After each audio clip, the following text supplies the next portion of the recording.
A very good afternoon to all of you. On behalf of PRL, I welcome all of you who have assembled here in this PRL's PR Ramanathan Auditorium for the colloquium today. I also welcome those who have joined us online through the PRL's YouTube channel to participate in this colloquium. Today's colloquium will be given by Dr. Dimitra. He is the group leader of the Mars Research Group at the New York University at Abu Dhabi Center for Space Sciences.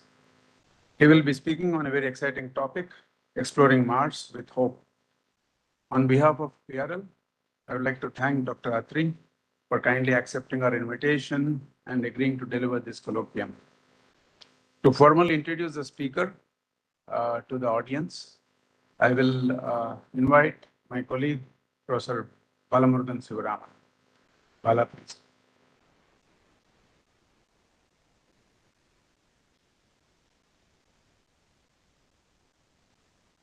Thank you, Professor Palamraju. Good afternoon, all. Today's speaker is here from our Dean, Dr. Dimitra Atri. He's here with us today.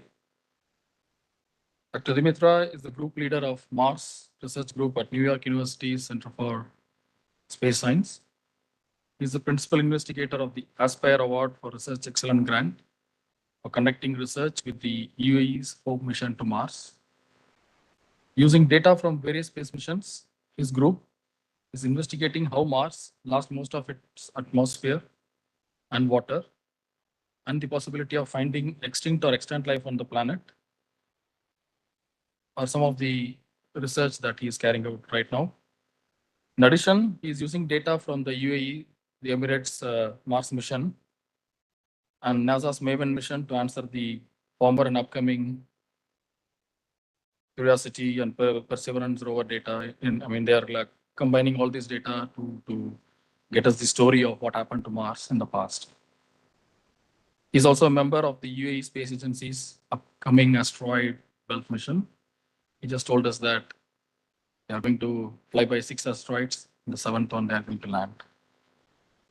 Well, before working at the New York University in Abu Dhabi, he was lecturer at the University of Kansas, USA. He also had inviting positions at Karlsruhe Institute of Technology, Germany, and at the TIFR in Mumbai. Well, we are walking from Dean's office to the Colloquium Hall to the K.R. Ramanathan Auditorium. He's very happy to see many plants which they miss in Abu Dhabi. With this, Dr. Dimitra, the floor is yours. Thank you.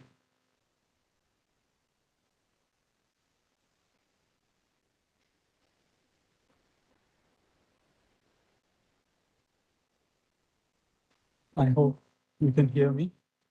So thank you, Bala. Thank you. It's an honor to be here. Been a long time fan. It's an honor to go to his office and spend some time. It's a unique opportunity. So to be in his institute, it's an honor. In addition to seeing all the plants, it was good to interact with.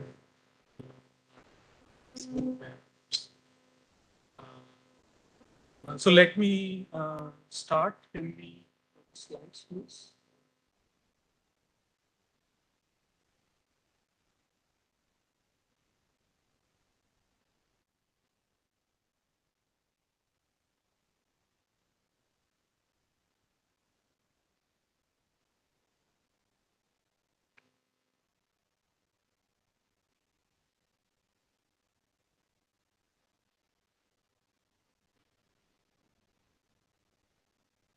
So exploring Mars with hope.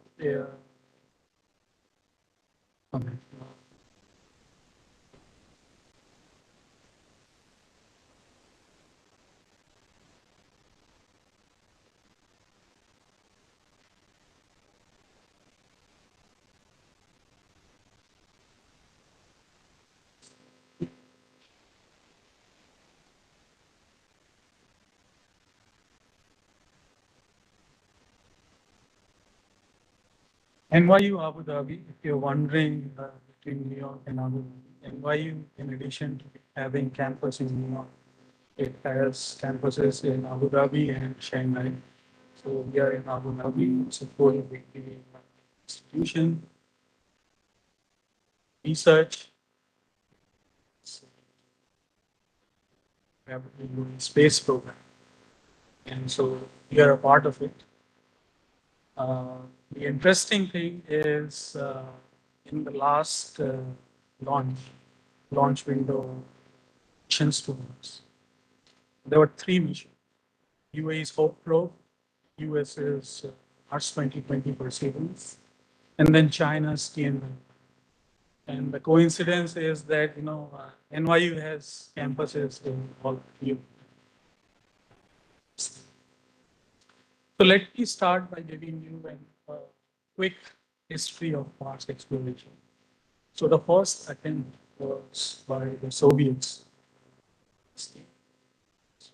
By one mission, it failed to orbit the Earth. It's like any other space program, first attempts, always failures. Then there were many failed attempts by the US and USSR, and these were only two players. And it was a very sophisticated probe, B spectrometer, radiation with it. So the first success came much later. 65 where the four did flyby in 1965. And on the lower right, there was so much excitement about the mission. See, and there were no modern computers. So based on the data that they got, by hand they painted. And so this is painting of how Mars looked like based on the first data.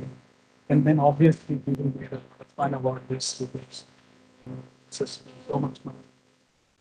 And on the right, you have on the left the actual image, and clearly you can see it looked cratered very much. And so the original ideas about having valleys and things like that they were shattered. Then 1971 was the most important year of exploration, and it was a very intense kind of competition between US and USSR. And so you can see the launch schedule was so busy with the three Soviet missions and the American ones. And so, okay, who is going to make it to Mars first? So on November 14th, 1970, Mariner 9 became the first orbiter on Mars. And even now, if you go on JPL's website, you'll see that in 1971, the Mariner 9 spacecraft beat the Soviet Mars 2. So, beating Soviets was this is. But anyway, it was a great time for Mars science. There was an orbiter around. And the Soviet Mars 2 just went just a few days later, November 27th. And Soviets Mars 3 entered orbit on December 2nd, 1970. And that is the day when the country UAE, that Abu Dhabi is, the exact day the country was founded. It was the first lander on Mars, first soft landing, although it just sent data for a few seconds and then it died. It didn't produce any science, but it was a successful landing. It also had a small rover. So this was in the early 70s. And since then, US is a world leader in the exploration of Mars, orbiters, and so on. And so this was the scene in the 21st century, competition between Soviets and US. US doing a lot of science. And then things changed in the 21st century. The European Mars Express, they entered orbit on Christmas Day. They also had a lander, which And then, as all of you know, India made history in 2014 by sending Mangalyaan Martian orbit. So congratulations. And so this was a huge achievement that, had Soviets, Americans, and then Europe, and then India. And then in 2020s, UAE sent this mission. So it is the Emirates Mars mission, or the fourth mission. It was launched in July 2020. First year of the pandemic, we were locked down. And it was a spectacular launch from Japan. And then on the right, you can see that on February 9th, 2021, the chair of the UAE Space Agency, she was preparing everyone that anything can happen now. And this is the exact moment. This is the exact moment when it was announced that Hope is finally. I cannot describe the excitement in the room. And yeah, it was a very exciting thing. And for our group, it was a very big thing. Another thing to note is that two out of the three missions which flew, which reached Mars are in Asia. And so this also shows how it is changing. So why Mars? Why is from Soviets to Americans to now UAE? Why is everyone interested in Mars? And the reason is now we have evidence that Mars was very much like the Earth in the past. If you go approximately 4 billion years ago, Mars had a lot of liquid water on the surface. It had a substantial atmosphere, field, and it was around the same time when life originated on Earth. So we don't know how life originated on Earth. So think about this. In solar system, you have these two planets, and they're very similar. And on one planet, we know that life originated, how it evolved. History. We don't know what happened. So this is one of the biggest questions. How did from non-life to life, how did that happen? And so Mars is an ideal lab for that. And so one of the questions is, okay, what happened to Mars? From Earth, how did it become like a dry and cold place? And so these are the two main questions driving Mars research. How did it lose most of its atmosphere and water? And then what happened to life? So this is what uh, my group is trying to address. So let me give you a quick overview of our research.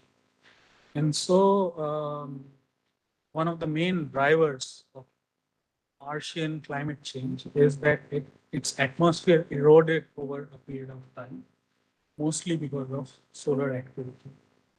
And so, as you can see, atmospheric escape is a very, very complex process.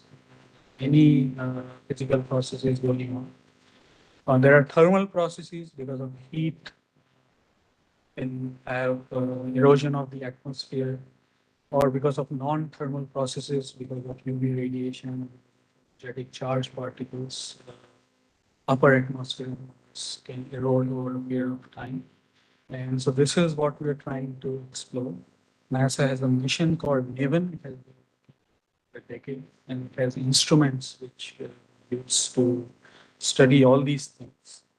And after we started getting HOPE data, we started combining these two data sets to get a holistic picture of the planet.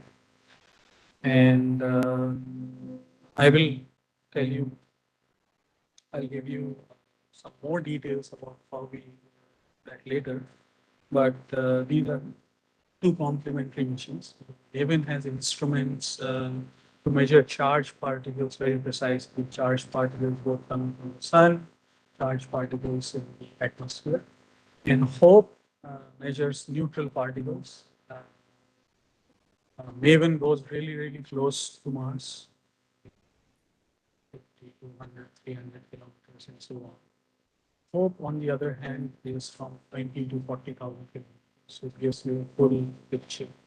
So by combining the data set, we're trying to understand full picture of how the atmospheric escape processes go on and to answer the question how it lost most of its atmosphere. Now, regarding the search for life on Mars, Viking 1 and 2, 1976, they were pioneers. And in my opinion, they were the best missions equipped to look for a sign of life. They had 3 experiments on board, and they were 2 missions, 2 orbiters and 2 landers.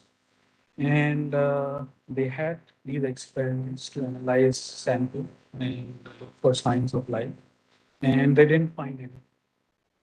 There were some hints, and there was excitement that there was some signs of life, but those signals could be produced by regular physical chemical processes. So it was very disappointing for astrobiology. There was a NASA's mission called Phoenix 2019. They analyzed all the samples and we found these perchlorate salts. And perchlorates are highly toxic. They are found explosives. And so the idea is, okay, if you have perchlorates on Mars, Mars does not have a thick atmosphere, high UV radiation. The perchlorates are going to oxidize organics. And so there was no chance for. And then, sure, most of you would have heard of this Allen-Hills 84001 sample. And at that time, it was announced that, okay, maybe there are signs of life. But then we know that these features can be produced by carbonation. So, very disappointing thing, no signs of life. But then later on, with Curiosity rover, which has been operating for, it had an instrument called SAM, sample analysis, and it actually found a number of organic species. So they have a paper in Science. I would encourage you to read it. So whole benzene grains, many organic molecules. So this was very exciting. And the concentration was a few ppm, less than 10 ppm. And that was the reason why earlier missions could not detect them because their sensitivity was. So now we know that organics are there on Mars.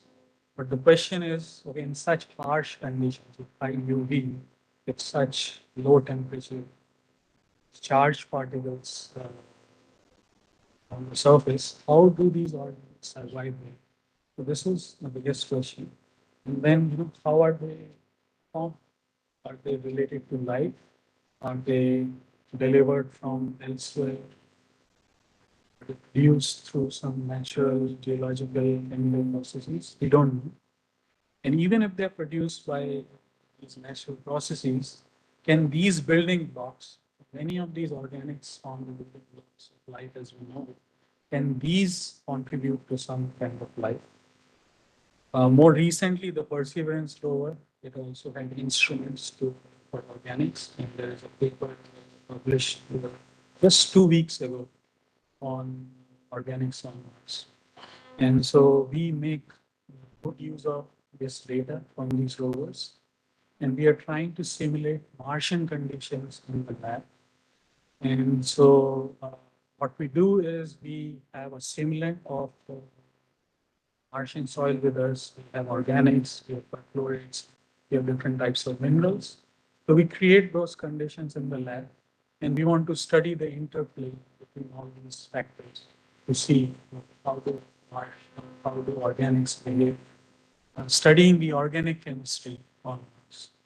And by doing that, then we'll get some insight into the origin and evolution of organics on Mars. And then we can link it to possible biological activity. Then, okay, UAE, if you look at any photograph, it will be hard to differentiate whether it's Abu Dhabi or Mars. And I'm just showing you very basic some features which look exactly like those on Mars. And they look the same because they are produced by very similar processes. If you look at the history of uh, the region, it was also marine environment earlier, and then slowly it became dry, and then the same things on Mars. And so it is an excellent analog environment. These are some more examples. We just go out 30 minutes drive. We are on Mars. Take samples, we analyze things, we bring them back to our lab. And so this is relatively new research area for us and very exciting one.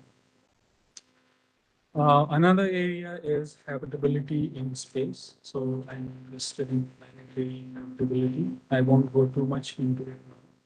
But there are plans to send astronauts on Mars. Many agencies are now thinking about this in a serious way.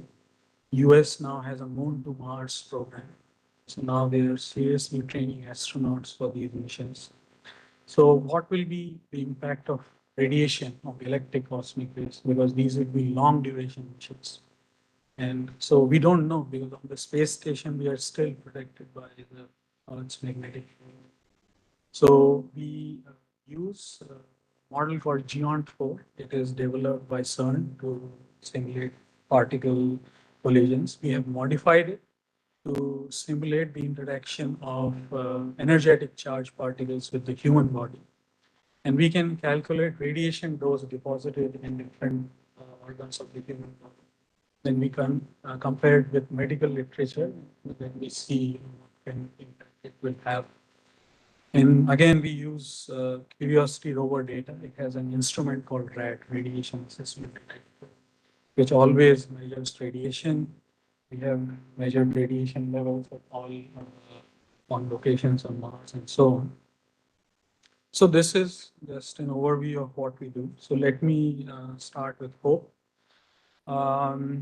Here you can see all the active missions. So MAVEN, Mars Reconnaissance Orbiter, and so on. They are all very, very close to Mars. And if you want to get high resolution images, you have to go close to Mars. So they have highly elliptical orbits. Advantage is that you can go really close and get images of high spatial resolution. You can even go in the atmosphere, you can get in situ data. But then you're the main disadvantage is that you're looking at very small locations. Hope, on the other hand, is much, much further away.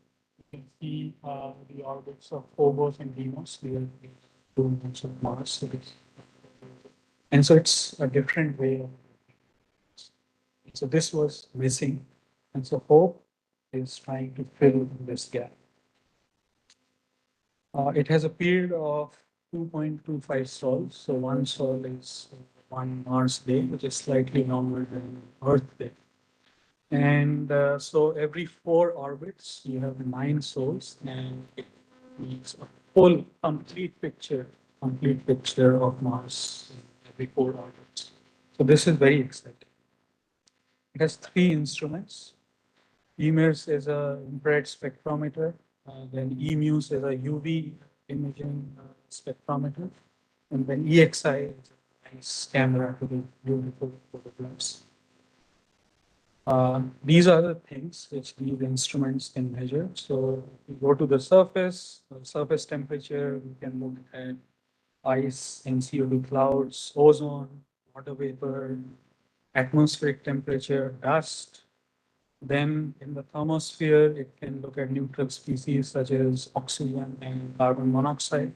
And then the exosphere of Mars, which is most important, study atmospheric escape. It looks at oxygen and hydrogen. And so this is the biggest strength of this, that every 9 sols, you get a complete picture of Mars. So you can study how it evolves throughout the Mars year, and then you can do these calculations back in time to study its long-term evolution. So when Hope entered orbit, it was the beginning of Mars year 36. A Mars year is roughly twice that of Earth year. And you can see here. So like on Earth, we have seasons because of this tilt. On Mars, even the distance between Sun and Mars changes. So you have seasons because of this tilt and also because of this distance. So it is complex seasons on Mars. And HOPE is an ideal instrument to study these things. And so HOPE entered orbit right here, which is the beginning of the Mars year. And then the science phase of the mission started right over here. And now we have more than one Mars year data. And this will go on for many, many years. So let me start with the EMIRS instrument, which is an infrared spectrometer. It can, measure things between 6 and 100 microns with a sampling of 5 per centimeter. It can look at water vapor, dust, water ice, and so on. And the most interesting thing for me is surface temperature, how we measure surface temperature, how it changes on different parts of Mars in different seasons. So here on the left, you see that local time. So at different locations of Mars, you can measure local time. So from midnight all the way till noon till night time. And you can see that all at different local times, you're sampling different regions of Mars. And then when you combine the whole thing, every 9 to 10 sols, you're getting almost full coverage. There is no or little coverage in the polar regions. But for rest of the regions, you get coverage of Mars at all local times, which was not done by any other mission. So this is very exciting. So we then look for surface temperature. So you can look at surface temperature at noon, in the evening time throughout Mars. These are temperature in Kelvin. This is the uh, point in time when we took this. So this is shifted towards the southern hemisphere. You can see it right over here. And so we do this whole thing. We track this for the entire Mars year.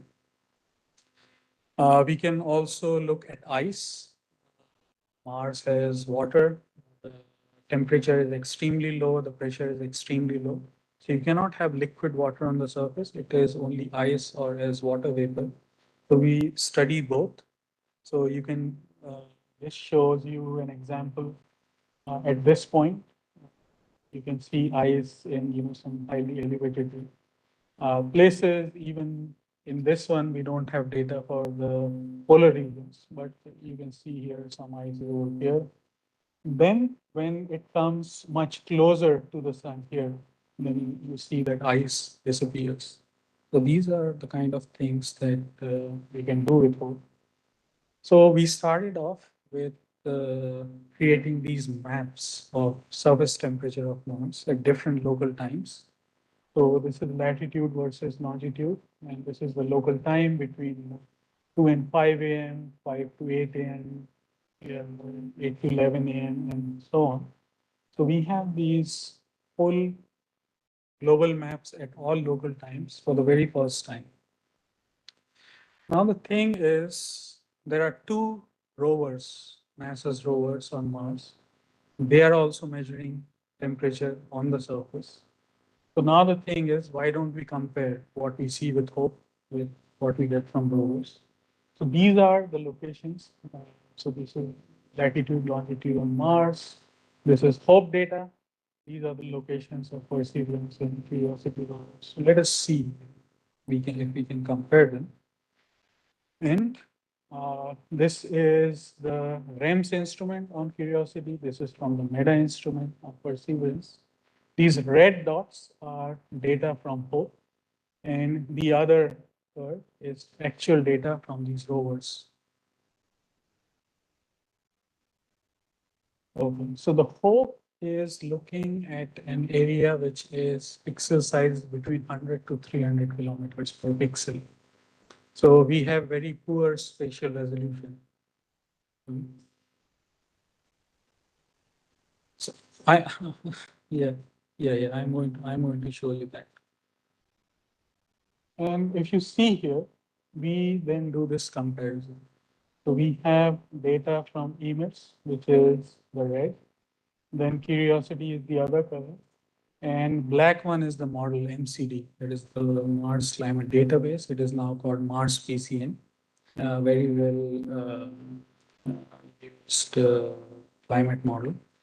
And you can see that, systematically at night times, the data from emits shows much lower temperatures. Now, the thing is, these rovers are confined to, they move a few meters every day and they take measurements at these locations. Hope is from orbit. It sees between 100 to 300 kilometers. So, can we physically compare these temperatures? And yes, we can do that. And we can do that because there's something called thermal inertia.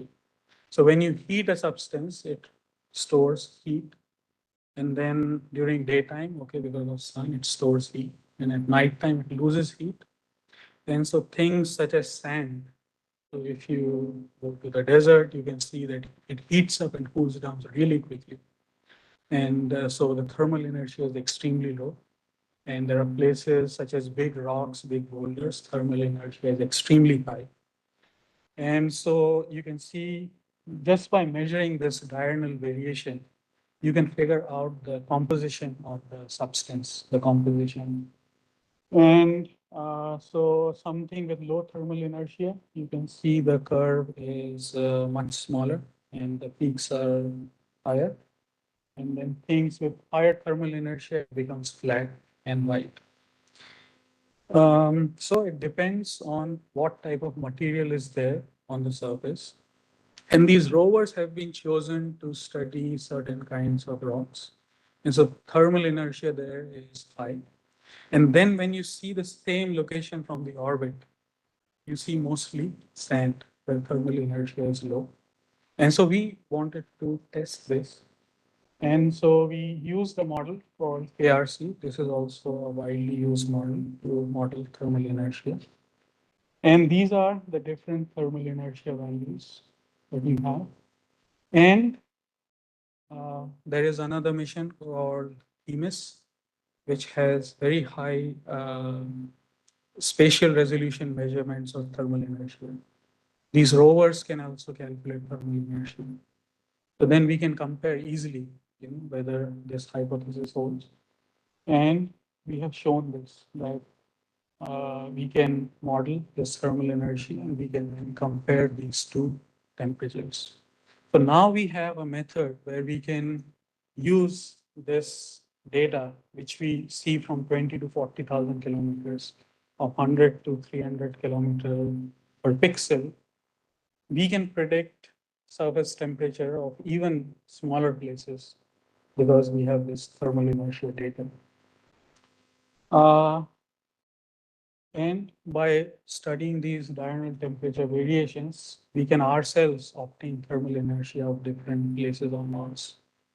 Now, the thing is, let us say you have a bunch of rocks, thermal inertia is extremely high. There is dust activity. Now they're covered by dust. So thermal inertia is low. Or they're covered by water ice or CO2 ice. So that changes thermal inertia. So by doing this for whole entire planet, as a function of time, we can see the impact of dust, we can see the impact of ice and so on.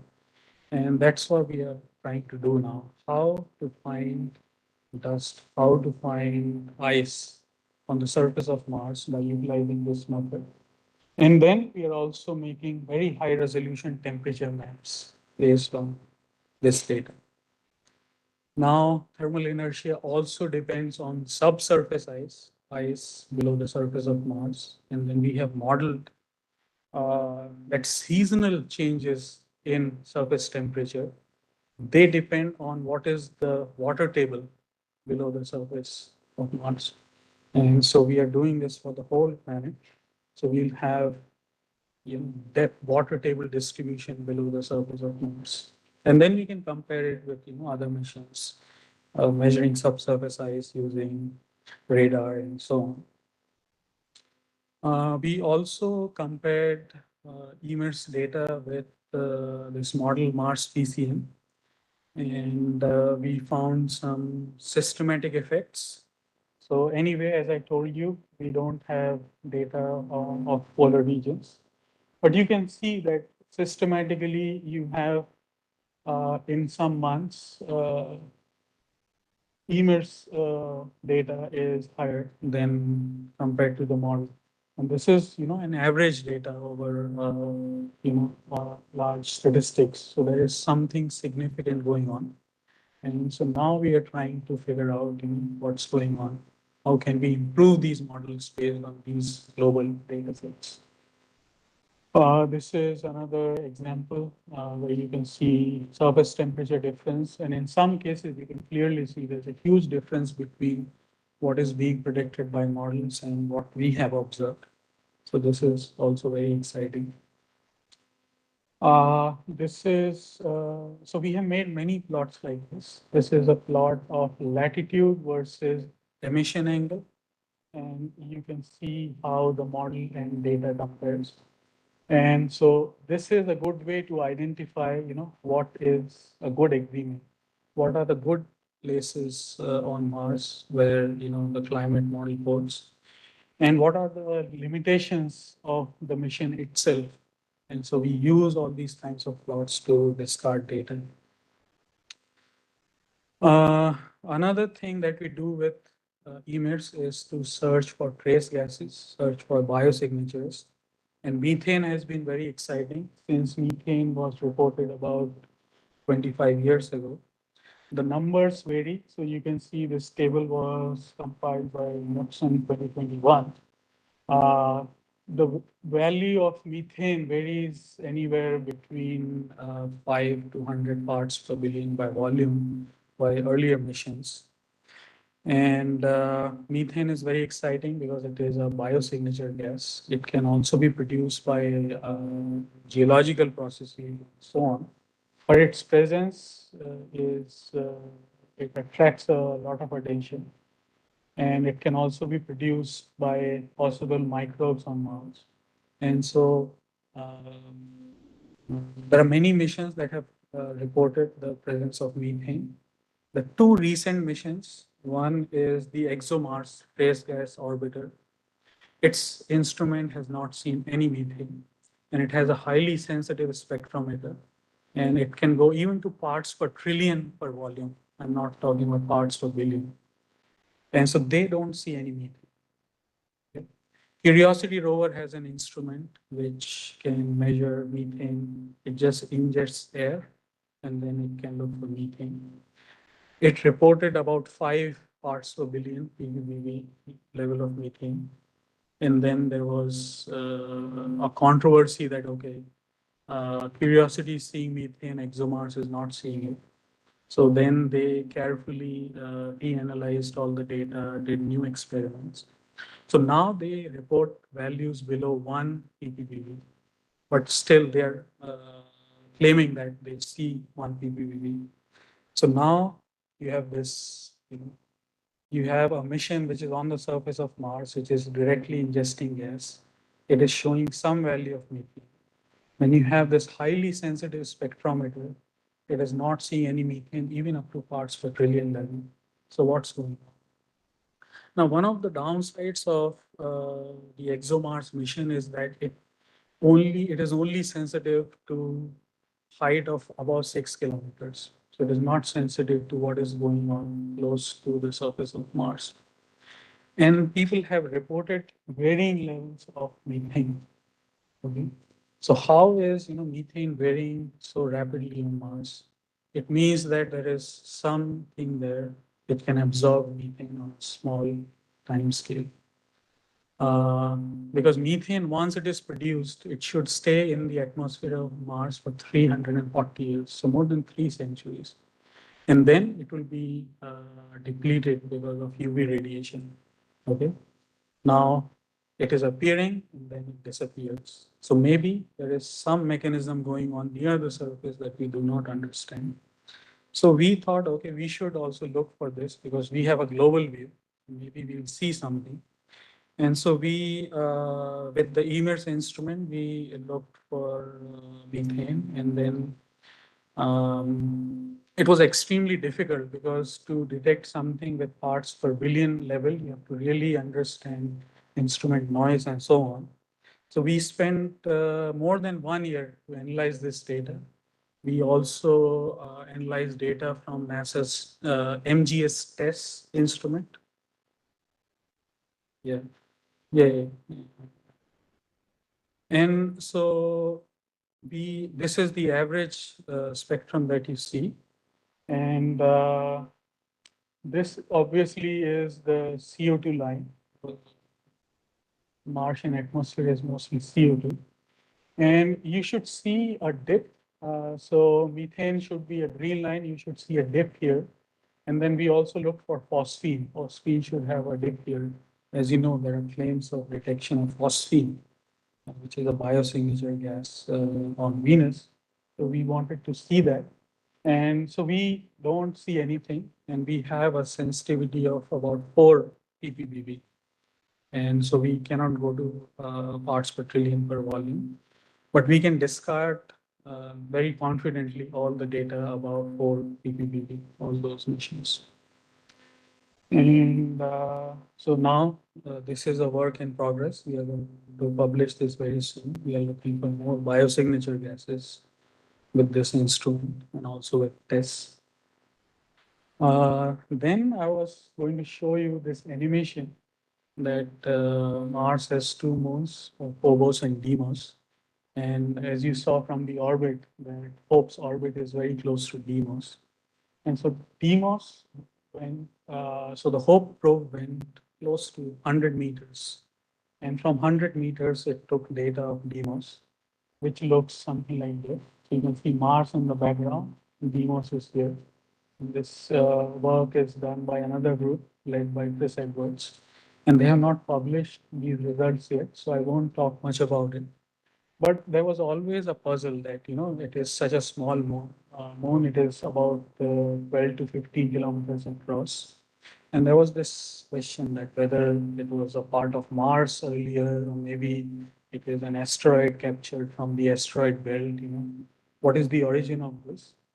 And by EMIRS instrument, they were able to figure out that it had basaltic composition very similar to Mars. So it is now confirmed that it was a part of Mars. And so you should see this result very soon. Then I come to the EMUS instrument, which is the UV spectrometer. In this UV spectrometer, you can see a number of species which can be detected with this instrument. In the thermosphere, we look for neutral hydrogen, oxygen, carbon monoxide. We look for inner exosphere, all the way to several Mars radii. Okay, and so this is a great instrument to study these escape processes. It gives you a full 3D distribution of hydrogen and oxygen for several Mars radii. This was another animation where it showed you different types of auroras on Mars. So Mars has 3 types of auroras. Discrete auroras, the kind of auroras we see in polar regions on Earth, they were discovered by Mars Express. Maven saw these diffuse auroras. They are caused because of intense solar activity. Charged particles interact and they produce the ionization broadly in the atmosphere. And for the first time, you have these auroras caused by protons, proton auroras, they were discovered by Maven very recently. And so these 2 auroras, the commonly known auroras, they are caused by electron emissions. Proton auroras are when solar wind comes in, it acquires an electron in the process, it becomes neutral. And so it penetrates through the Martian magnetic field. And then when it reaches the atmosphere, it loses that electron again. It ionizes into a proton. So there is a charge exchange process. And then it deposits that energy. So then you have this proton aurora. So three types of auroras on Mars. And with hope, we thought, okay, we are going to see auroras on Mars. And Mars, even though it does not have a global magnetic field, it has magnetic field in patches. It had ancient magnetic field which got locked in the crust of Mars. So it is distributed throughout. So we thought that on those patches we will see auroras. And so we were preparing for it. And this is what we see. So if you see, okay, you have these small patches where you see auroras, where magnetic field is high. Okay, we expected that. And now we have a full view. So this is, such beautiful, you can see these auroras. But the most shocking thing was these auroras, you see, these auroras, which are thousands of kilometers across the disk. And so we call them sinuous auroras because of their shape. And they were not expected. So whenever people ask us, okay, people have been sending probes to Mars for more than 50 years. Okay, this is the answer. That whenever you send something new, you'll definitely find something new in inside. And so these are produced by this 130.4 nanometer oxygen band. And you can see all the details here. And we don't know how they are produced. Okay, these have been detected for the first time. And we see them in about half of all observations. So this is very, very common. And so this is one of our biggest efforts is to try and model these, try to understand why they are happening. We also see these proton auroras, which I discussed here. You should, because they are coming directly from protons, you should see them distributed on Mars somehow uniformly. But we see them in distinct patches, and they are not necessarily associated with magnetic fields. So why do we have these patchy proton auroras? So this is also some new kind of physics going on, which we are investigating. This is one of the plots. So this is the latitude and longitude. This is the crustal magnetic field of Mars. It is, in nanoteslas. The white spots are places where the magnetic field is high. And ideally, you would expect these auroras somehow to be associated with these high magnetic field regions. But most of the big auroras, so big auroras are the size of the dot, and then intensity, the darker ones are more intense. So the bigger and the more intense ones are away from the magnetic field. So this is from a very early data set. Now we have a very big data set, and we can do a very robust statistical study on it, and which is giving us very exciting results. And I'm not going to show because we are publish it very soon. This was another animation of how solar wind interacts with the atmosphere of Mars and how different species of ions escape from it. So we cannot see them from Hope, but we can see neutral species. And so this is one of the things that we are doing, studying, how solar wind interacts with the atmosphere. And solar wind is also responsible for all these different types of auroras. So now what is the connection between auroras and atmospheric escape? And so this is a new line of research, which was not possible earlier. Atmospheric escape is also driven by surface processes because when we see that whenever there are big dust storms, the rate of atmospheric escape increases. Whenever there are big dust storms, we see more water, more hydrogen and oxygen escaping on Mars. And so HOPE does this thing of connecting right from the surface, the lower atmosphere, to the upper atmosphere and exosphere of Mars. And so this is also a new line of research. Then I'm going to the third instrument, which is the EXI instrument. It has two telescopes in UV visible range. It has a resolution of between 2 and 4 kilometers per pixel. We also see clouds from it, although we cannot distinguish between water ice and CO2 ice clouds, but we see clouds. And this is the first image, which was taken by the EXI instrument. You can see the Tharsis region. These are the volcanoes, Olympus Mons, although it is hidden, it is on the evening here. It is 21 kilometers tall. Then you have another photo, you can see, the polar regions and so on. So you have all these stunning images of Mars from this. And so we combine these images to make an atlas of Mars. And so this is one of our, so when we had very limited data, we combined these images to make this global map. And then we made an atlas of Mars using HOPE data. This is the atlas. It is available on this marsatlas.org. We also have an interactive version. And so just like Google Earth, we have our own interface where we have all of EMM data and you can browse through it. So this is another animation.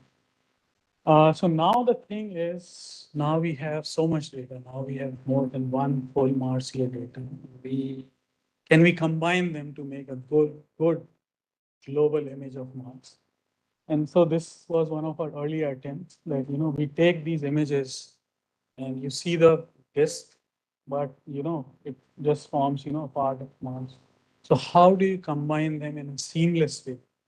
And this project also went on for more than a year to find a way to keep the original color and, combine this in a seamless way. So this is the global map that we obtained. And so now, as you can see, now we have, good data from this EXI. And we have this available in high resolution on our website.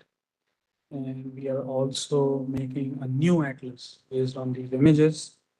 So we have each quadrangle. So Mars is divided into different quadrangles. So you can see a quadrangle over here, quadrangle 9. This is how it looks like. And unlike other atlas, so there is an atlas by NASA, there is an atlas by European Space Agency, ISRO also has an atlas of Mars. What they do is they have a combination of data from different missions together to assemble. But we have original images, so that is the unique thing about our map. So we are using these original images and then we are going to label them and so on. This is another region of Mars. And so this map should come out in a couple of months. This atlas should come out in a couple of months. Then we are also working towards participating in future missions. So on the surface of Mars, as I told you, it is extremely harsh, but maybe below the surface, conditions are more optimum than the UV radiation doesn't penetrate there. And so maybe there are some signs of life there. Maybe there is some active life there.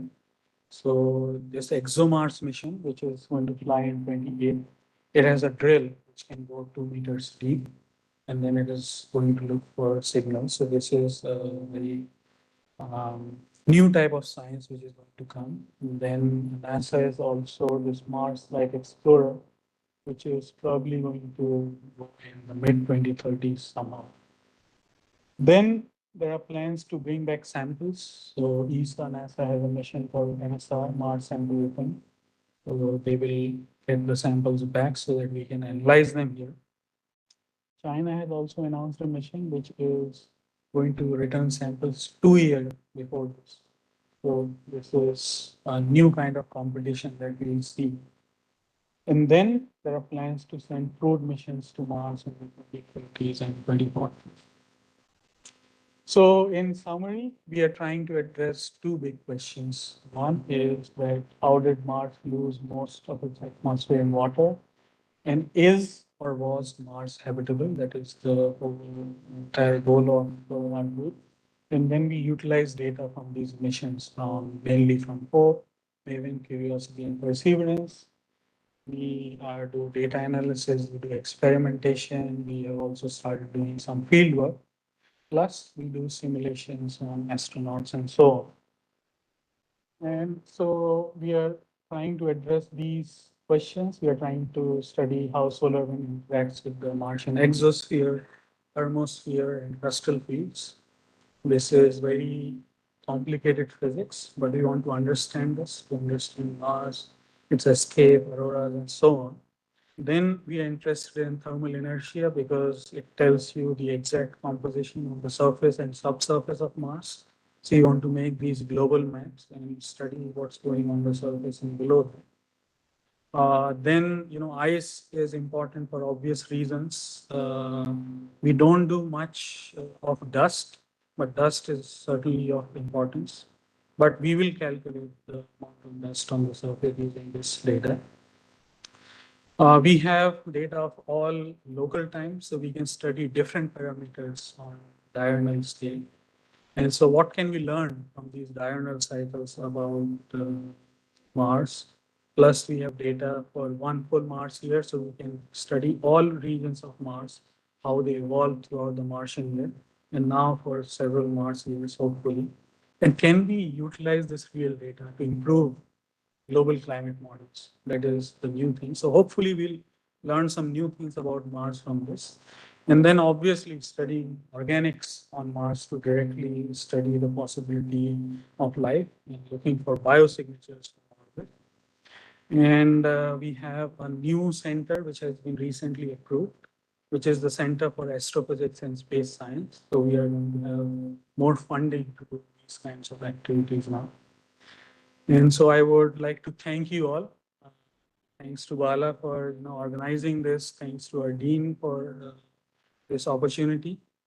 And if you have any questions, feel free to reach out to me. These are, some of our students. Because of COVID, we had COVID restrictions for a long time, so we could not get many group images. Our director, Professor Srinivasan, teams of all these missions. So thank you.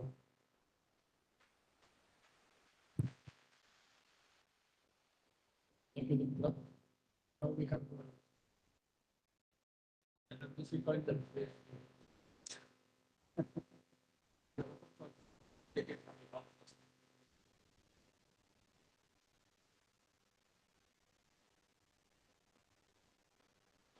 methane concentrations which have been observed on Mars. So have they been analyzed isotopically to know whether it's geogenic or biogenic origin? no. So what's the questions that remains open, right? Yeah, because we don't have that kinds of instruments to do. Yeah, that happens. So, And the second thing is like you said that there are difference in the methane concentration, right? Mhm. It goes up and down. So have they been measured with the same instrument and same time, or is it said based on the different instrument measurements? so there are some orbiters which have been running for many, many years. Yeah. And so they reported in one Mars year, they reported some measurement of methane. They published those results. Then in next Mars year, they analyzed the data, and then methane concentration went down. Then third Mars year, concentration went up. So this was very unusual because once some gas is introduced in the atmosphere, it is going to mix, and the only way to destroy it is through photochemistry. Yeah. And then through models, we know that it can stay in the atmosphere for 340 years. So, that is the lifetime of methane. So we shouldn't see such variability. So that is one. Then this Curiosity rover on the surface of Mars, it sees some seasonal changes in variation. But the thing is that also has been challenged various grounds. They have two modes of detection of methane. One is just they scoop in the atmosphere, and then they have a spectrometer, very high resolution spectrometer, and they then look for what is in it. So they find methane in it. Then they have another mode. They have scrubbers, which can absorb CO2. Mars atmosphere is mostly CO2. So then when you absorb CO2 with these scrubbers, then you should see methane more clearly. But when they did that, the methane concentration went way down. So below 1 ppb. So from 4 or 5 to below 1. And so now the question is, how valid that is. But still, they report that, okay, it is less than 1 ppb, but they're confident about it. And they see some variability, which is very puzzling. Why should it change? Okay, this is the another question actually. This question about this analog studies. Mhm. I'm a bit curious. Planetary science people do a lot of, I'm not plant scientist, I'm a geologist. I mean, by training I'm a geologist, but I don't do geology anymore. So, what is your rationale behind this analog studies? Because, for example, on Earth we know that water and wind has modified our surface. For example, I will have you said you go often like cutting this drive and you have this kind of this pitches. And we know that how those features have been created on Earth. And millions of years of work with water and wind, and it has created that features. Now, going on a place on Earth and studying that, and finally telling that something may be happening on the Mars, which we don't know how Mars has evolved, because it's completely different planet with completely different history. Yeah. So, in general, what is your comment on that kind of study? Yeah, so this is exactly why we are doing that, because we don't know what happened on Mars. And if we see a feature on Mars, and if we see the exact same feature here, it is best to go there, study it, study it in great detail to see how it evolved. And probably that was the same process on Mars. So just to make that connection. Yeah.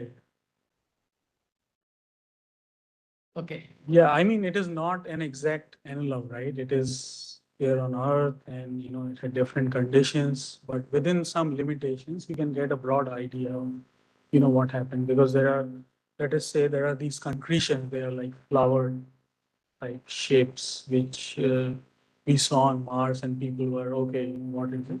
But you can go in the field, you can see, we went to a site where we see thousands of these concretions, and we go there and we know, the mechanism, how they form, and we can take the samples, we can analyze them, and then in some of them we even find, organics in those concretions.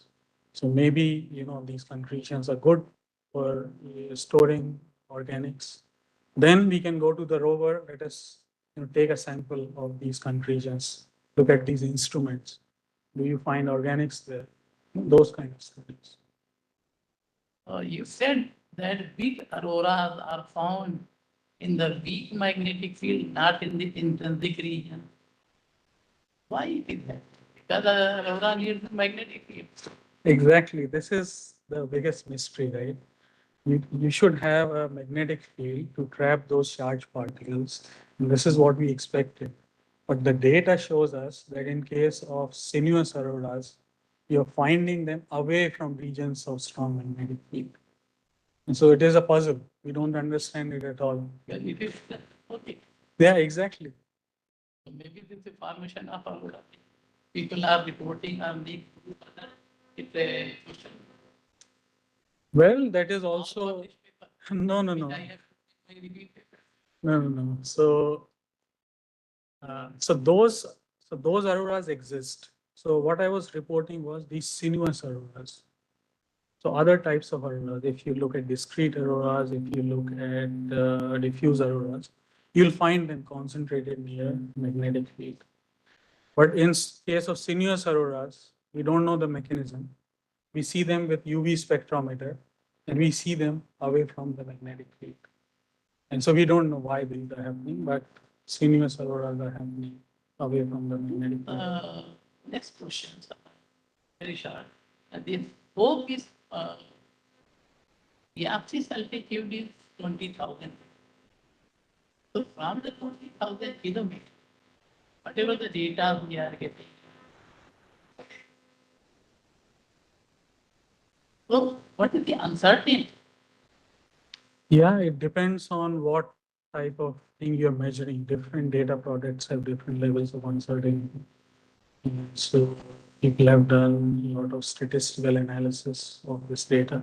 So it depends on what type of parameter you are measuring. So for example, surface temperature. So we have calibrated this EMIRS instrument really well. And so we know how, depending on the temperature of the instrument, depending on the temperature of Mars, what is the precise level of uncertainty in measuring that temperature. And so we know that. And so when you get this data, then you can measure what you measured in the lab. You also know these noise levels really well.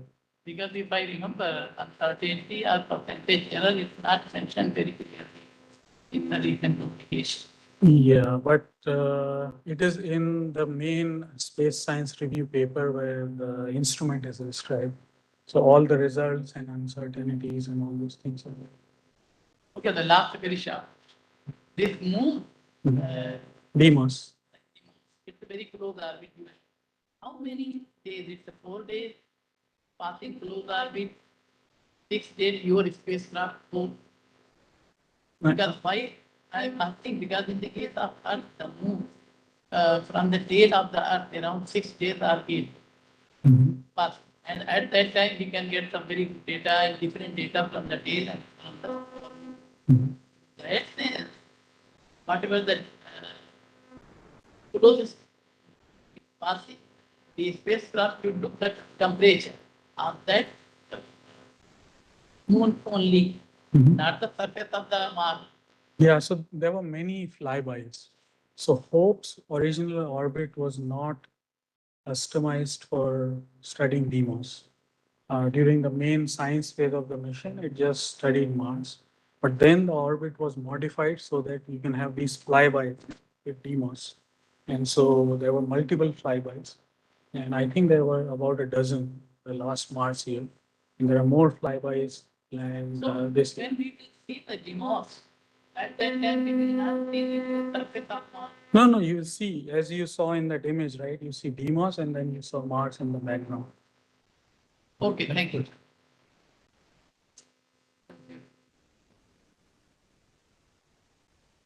First of all, thank you for the very nice talk, covering various aspects, right from the surface temperature to the other satellites and looking at auroras and many other aspects. It's been really fascinating to see the kind of data sets that you have from the images that you have. My couple of questions. One is in terms of the maps that you have shown. You said that different agencies have different maps. Has there been any study of comparing and comparing the maps of the global maps of Mars Comparing the images. images on the map? Yeah. I mean, we also do a comparison of these images from other missions. So for example, there are some missions which has very fine spatial resolution. So we see, okay, what is the highest resolution we can go? We compare with that and so on. So we do this kind of. From the science point of view, the highest resolution instrument will give the best image. That's fine. But Yeah. then, is there any possibility to look at different times if these images have been taken? Yeah. So something more of the Mars dust storms or some other Yeah. aspect can be studied. So something I didn't describe because of shortage of time is that when you look at, let's say, any Hope image, you are seeing the polar region. So polar region, it is modulated by season because of the tilt, because of the distance from the sun. So you can see the evolution of polar region as a function of time throughout the Mars year, which you can see from these EXI images. In certain places, you can even see ice being formed, and you can see the full diurnal cycle of ice. So you can see this frost forming in early morning hours. It disappears during daytime, and then you start to see it again in the evening. And so we see at different local times at these locations. Then we also see this year-to-year trend. So Mars, there is a dust season. Sometimes there are immense dust storms. So when we were looking at these COPE images, some of these images for several months were complete trash because it was completely covered by dust. So we could not see any features. And so, it is just a time evolution. And then you can go back and look at the same location by other missions. Okay, let us say at this particular season, let us look at data from 10 years ago or 20 years ago, what was happening. So trying to connect these things. And with Hope, because we have full global coverage, we can look at these things even by day, how the thing changes.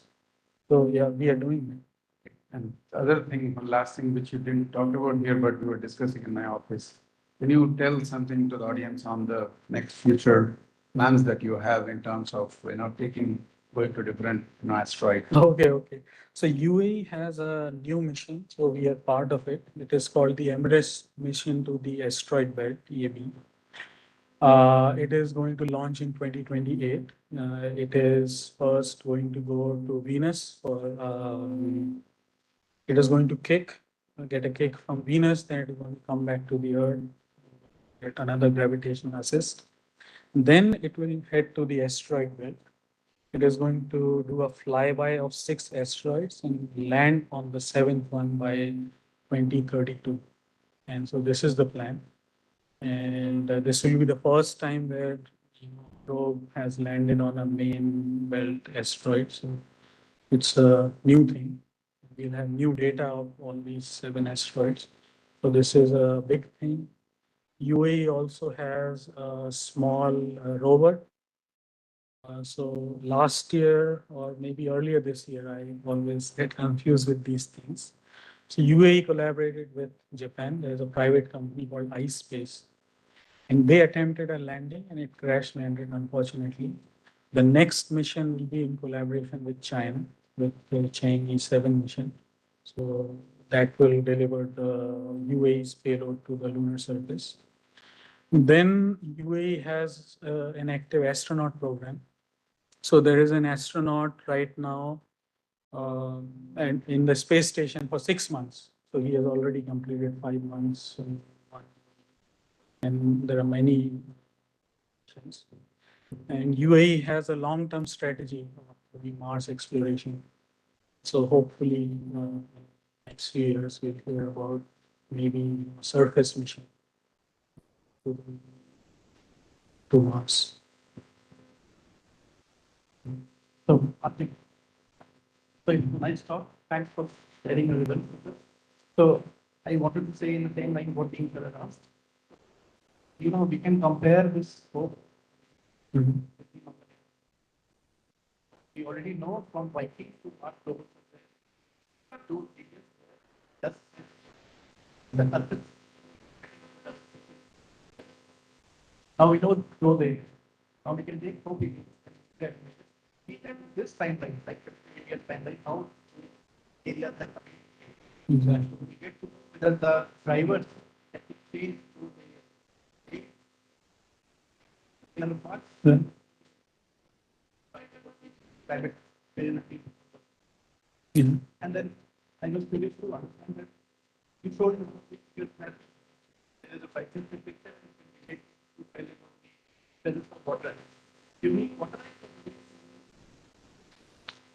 So what happens is surface temperature. If you look at seasonal variation, but seasonal variation depends on the amount of ice below the surface. Yeah. And so you can, using this same KRC model, which I used to model, 1 million. yeah, using thermal inertia, we can modify it to add layers in it. And so you can have a surface layer, you can have a subsurface layer with different amount of ice. And then you can run the model for different seasons. You can see the trend for different amount of ice. And then you can compare with this data. And so the seasonal trend can give you the depth of ice below the surface. And then you can compare with, radar and the missions and see, you can match and see how they relate. I'll check that. I'll really explore that. Okay. So how we can access this, see images? They are they are all in the public domain. So you can go to Emirates Smart Mission website. You just have to create one account, and all the data is freely available. Thank you. Last question.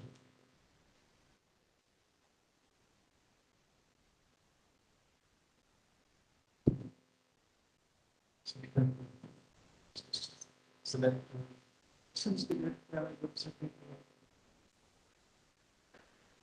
Mhm. So.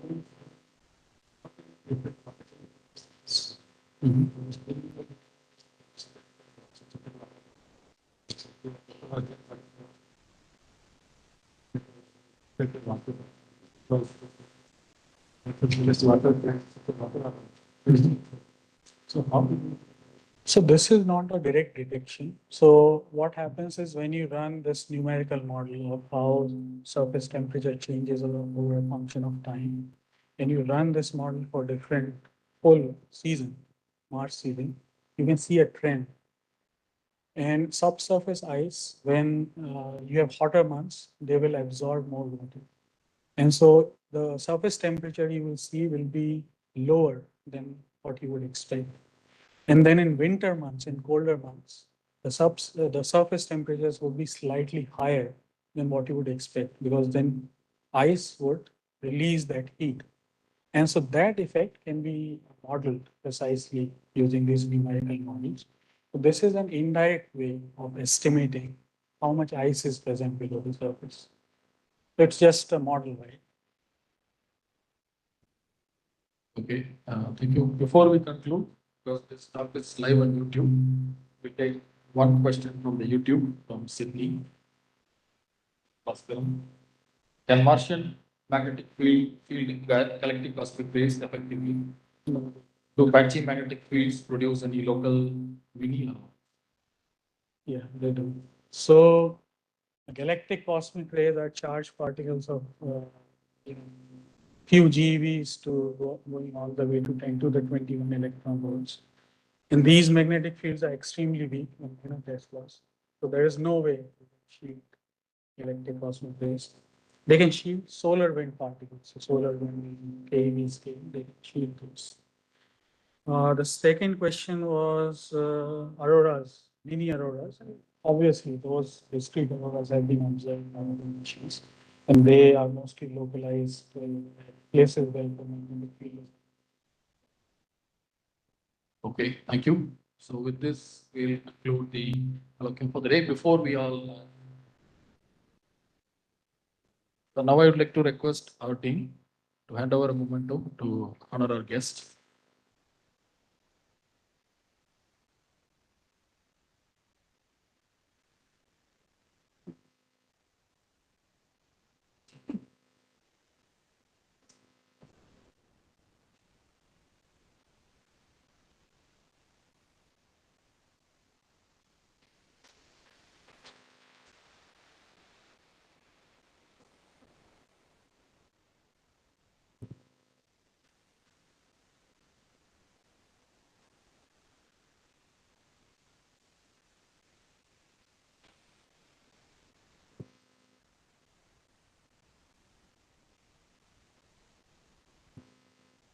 Thank you all. Thank you, Dimitra. Sorry, we couldn't take more questions. We can directly interact.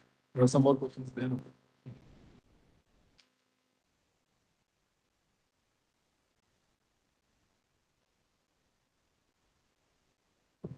Sorry, we have tea outside. Please join us. Forgot to announce.